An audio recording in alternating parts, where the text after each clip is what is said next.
आपके साथ स्वाति सिंह और आप देख रहे हैं दी घंटा। दोस्तों, सरकार ने अग्निपथ स्कीम में कुछ चेंजेस किए हैं। अब आप सोचेंगे क्या चेंजेस किए हैं? क्या अग्निपथ स्कीम वापस ले ली गई है? क्या जिस तरीके से देश में माहौल गरमाया हुआ है, जिस तरीके से युवा सड़कों पर आ गया है, बिहार ही नहीं पूरे देश में देखा जा सकता है कि युवा किस तरीके से दंगई पर उतर आया है। उसके बाद अब सरकार ने अग्निपथ स्कीम को लेकर क्या किया है? क्या स्कीम को वापस ले लिया गया है? क्या कुछ चेंजेस किए गए हैं? वो आपको हम इस वीडियो में आगे बताएंगे। वीडियो में एंड तक बने रहिएगा। आप स्क्रीन पर एक प्रेस रिलीज देख रहे होंगे जो सरकार के द्वारा जारी किया गया है, और इस प्रेस रिलीज को इंग्लिश में जारी किया गया है। और जहां तक इस प्रेस रिलीज में लिखा है, जिसको लेकर न्यूज 24 ने भी ट्वीट किया है। स्क्रीन पर पहले आप ये न्यूज 24 का ट्वीट देखिए, जहां उन्होंने बाकायदा बताया है कि प्रेस रिलीज में सरकार ने कहा क्या है। स्क्रीन पर इस ट्वीट पर नजर डालिए। न्यूज 24 ने लिखा है, सरकार ने अग्निपथ योजना के लिए ऊपरी आयु सीमा में 21 वर्ष से बढ़ाकर 23 वर्ष करने के लिए एक मुश्त छूट प्रदान की है। पिछले 2 वर्षों में कोई भर्ती नहीं होने के कारण ये निर्णय लिया गया है। रक्षा मंत्रालय। आपने स्क्रीन पर ये ट्वीट देखा। आपको ट्वीट के माध्यम से ये समझ में आ गया होगा कि इस प्रेस रिलीज में एक्सटेंशन ऑफ एज किया गया है, जहां पर एंट्री एज जो होती है वो 17 वर्ष हटाकर अब 23 वर्ष कर दी गई है।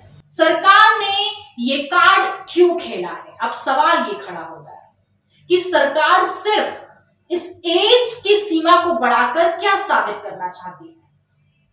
कि क्या युवा इनके झांसे में आ जाएगा?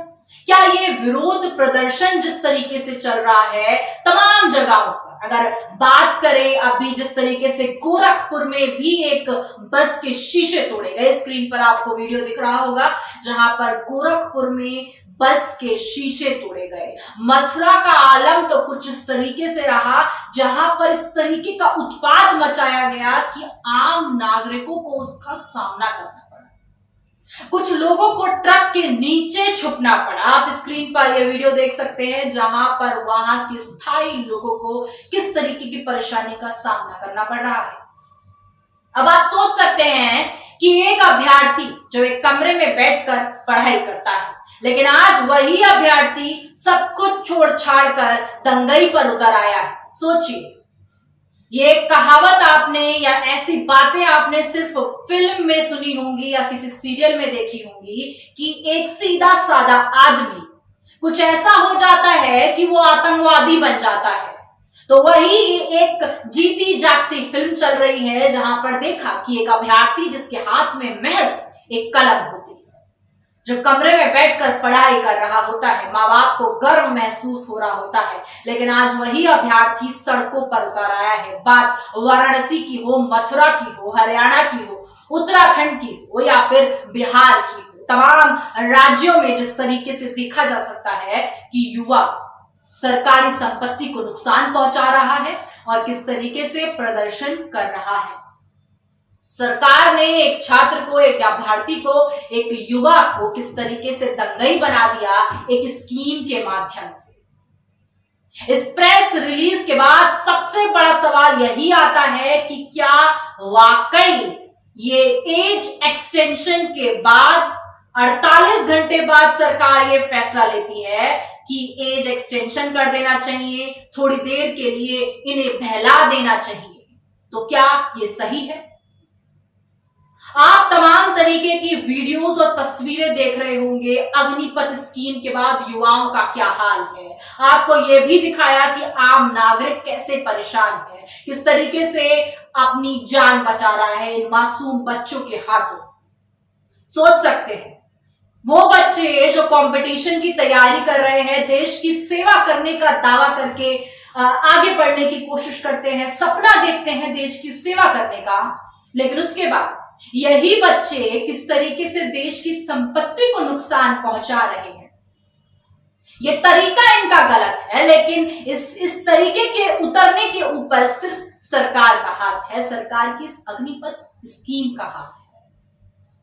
अब सवाल सबसे सबसे बड़ा वही है कि इस स्कीम में जो ये एक्सटेंशन कर दिया गया है, एज एक्सटेंशन जो किया गया है, इस एज एक्सटेंशन से ये युवा बहल जाएगा या फिर अभी भी ये युवा जारी रहेगा। सड़कों पर अभी भी ऐसा माहौल देखने को मिलने वाला है।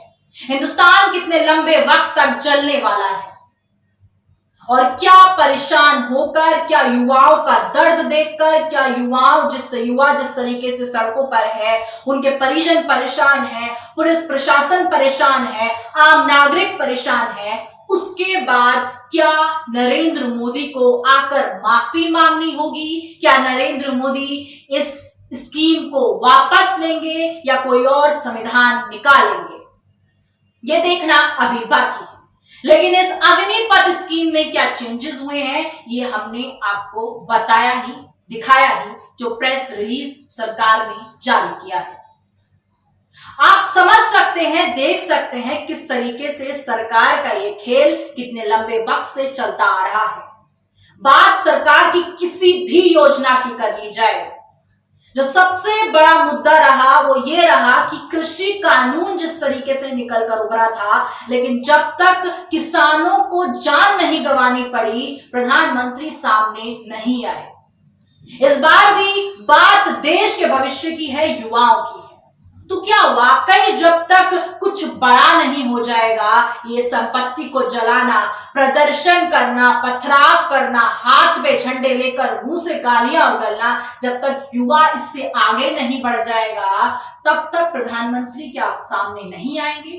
क्या अपना वही खेल अब भी प्रधानमंत्री खेलने वाले हैं? क्या बीजेपी फिर से वही सब करने वाली है जो कृषि कानून में हुआ था?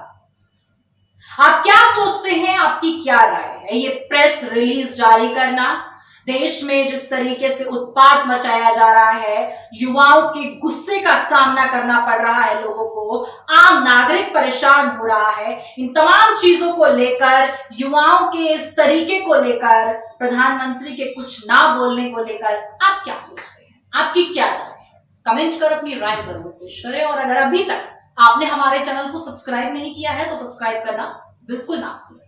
तमाम जानकारी और खबरों के लिए हमारे साथ बने रहे और देखते रहे दी घंटा।